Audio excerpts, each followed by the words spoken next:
আপনাদের ঘরে এমন কিছু জিনিস আছে যেগুলোর জন্য আপনাদের ঘরে নেগেটিভিটি বেড়ে যেতে পারে।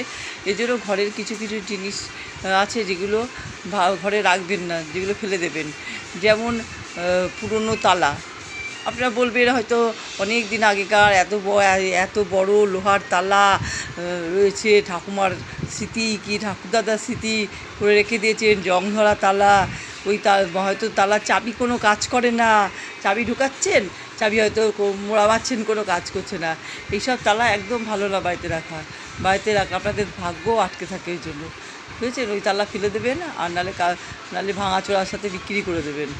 তারপরে যেমন ভাঙা কাঁচের টুকরো, যদি আপনাদের বাড়িতে কাঁচ ভেঙে যায় সেটা ফেলে দেবেন। কাঁচ ভেঙে যায় মানে আপনার ভাগ্যের পরিবর্তন, মানে খারাপ নেগেটিভিটি চলে গিয়ে ভালো জিনিস আসছে বলেই আপনার হাত থেকে কাঁচটা ভেঙে গেল, ঠিক আছে? এবার ওটার জন্য দুঃখ করবেন না। কাঁচ ভেঙে গেলে নতুন কাঁচ নিয়ে আসবেন আপনার ভালোর জন্যই। আর ওই কাঁচে যদি আপনি মুখ দেখেন তাহলে আপনার ভাগ্যও ভেঙে যাবে। এইগুলো হচ্ছে যত মানবেন ততই ভালো। ভাঙা ঠাকুর, হয়তো ঠাকুরের মুখই দেখা যাচ্ছে না, ঠাকুরদাদার আমলের ভাঙা ঠাকুর। ওই তারপরে বড় বড় টিপ পাওয়াতে ঠাকুরের চোখ মুখ হয়তো সব ধেবড়ে গেছে, ওরকম ঠাকুরও পুজো করতে নেই, তাহলে নেগেটিভিটি বাড়ে, ভগবান কষ্ট পায়।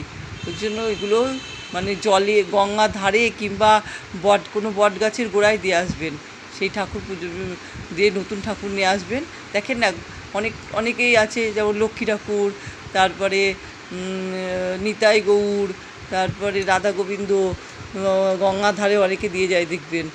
মানে আগের বছরে ঠাকুর রেখে পুজো করে, সরস্বতী ঠাকুর আগের বছরে ঠাকুর রেখে পুজো করে, দিয়ে আবার পরের বছরে কী করে, ওই ঠাকুরগুলো গঙ্গায় দিয়ে এসে আবার নতুন ঠাকুর নিয়ে এসে পুজো করে। কেন বলেন তো? ওই ঠাকুরগুলোর চোখ মুখ চুল টুল সব নষ্ট হয়ে যায়, ওই জন্য নতুন ঠাকুর নিয়ে এসে পুজো করতে হয়। এই জন্যই বলছি ভাঙা ঠাকুরও পুজো করতে নেই। এর জন্য আমি যেগুলো বললাম এগুলো সব ফেলে দিয়ে কিংবা কোথাও রেখে এসে কিংবা বিক্রি করে দিয়ে আবার নতুন জিনিস নিয়ে এসে পুজো মানে ব্যবহার করবেন, তাহলে আপনাদের নেগেটিভিটি চলে যাবে। নমস্কার।